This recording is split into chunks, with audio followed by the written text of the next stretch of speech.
ఈసారి యువకులకి యూత్ ఇక్కడ ఎంతమంది ఉన్నారు యూత్?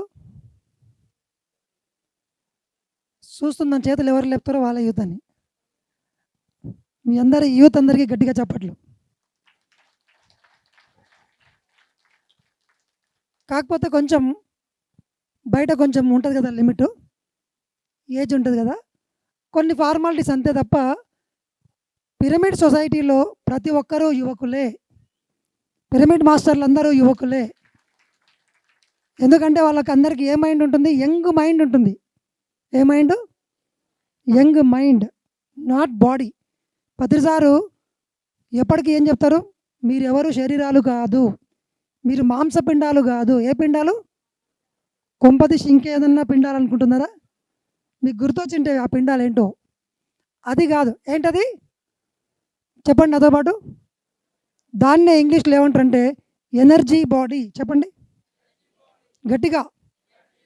ఎనర్జీ బాడీ గురించి కింద చిన్నగా చెప్తే ఎట్లా చెప్పండి? ఇంకొకసారి ఫైనల్. మనందరం కూడా శక్తి స్వరూపాలము. చెప్పండి. We are all energy beings. మనము శక్తి రూపాలము, మాంసపిండము కాదు, శరీరము కాదు, శక్తి. మనం దేనితో నిర్మింపబడ్డాము అంటే quantum physics, latest modern physics. ఇప్పుడు వచ్చినటువంటి గొప్ప గొప్ప శాస్త్రజ్ఞులందరూ 1900వ శతాబ్దం చివరిలో, 20వ శతాబ్దము మొదటిలో శాస్త్రీయత ఫిజిక్స్ ఒక కొత్త రంగంలోకి ఎంటర్ అయింది. అప్పటి వరకు కనిపించేదే నిజము అనుకున్నటువంటి సైంటిస్టులందరూ ప్రూఫ్ ఉంటేనే నేను నమ్ముతాను, చూపించు అని అడిగే శాస్త్రజ్ఞులందరికీ షాక్ కొట్టింది. కరెంట్ షాక్ కాదు, పరమాణువు లోపల ఏముందో కనుక్కున్నారు. కంటికి కనిపించనివి చాలా ఉన్నాయి, మొత్తం బయట కనిపించే ప్రతిదీ ఆ కనిపించని ప్రపంచం నుంచి పుడుతుంది అని చెప్పే ఒక సిద్ధాంతం వచ్చింది, ఆ శాస్త్రం వచ్చింది.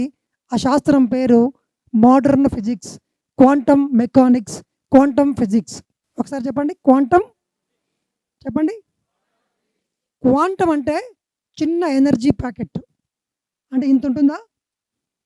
మీరు కలలో కూడా ఊహించలేనంత అతి సూక్ష్మమైనవి. ఇంకొకటి మైక్రోస్కోప్లకు కూడా కనిపించవు.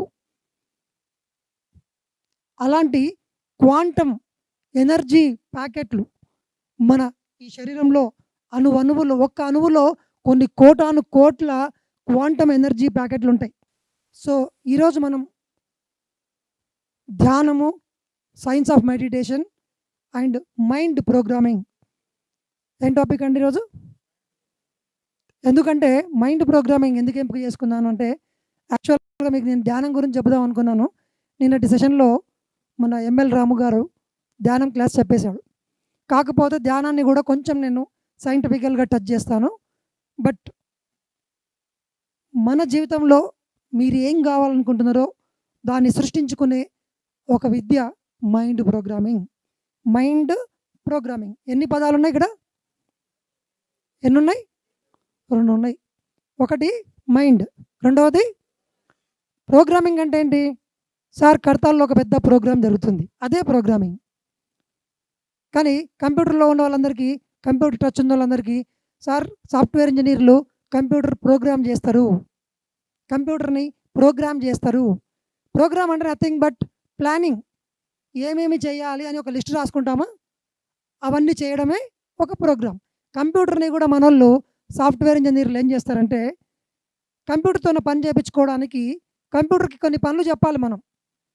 అవన్నీ ఒక లిస్టులో రాసి కంప్యూటర్ మీద టైప్ చేసి చివరిలో రన్ అని కొడితే ఆ పనులన్నీ చేసుకుంటూ వస్తుంది కంప్యూటర్. ఇంకా మనం చెప్పాల్సిన అవసరం లేదు.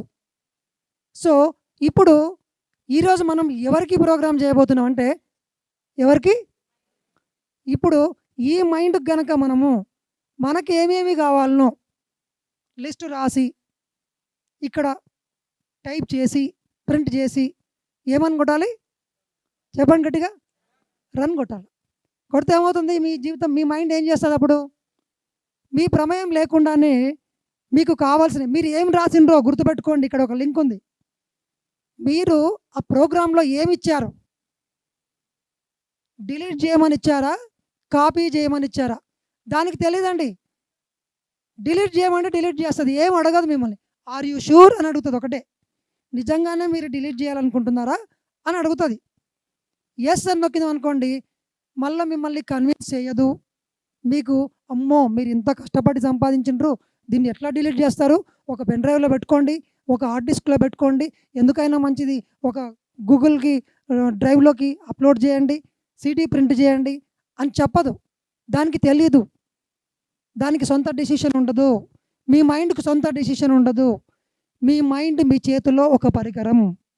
చెప్పండి, my mind is a tool, a super computer in my hands. Put your hands like this. In my hands. My mind is a supercomputer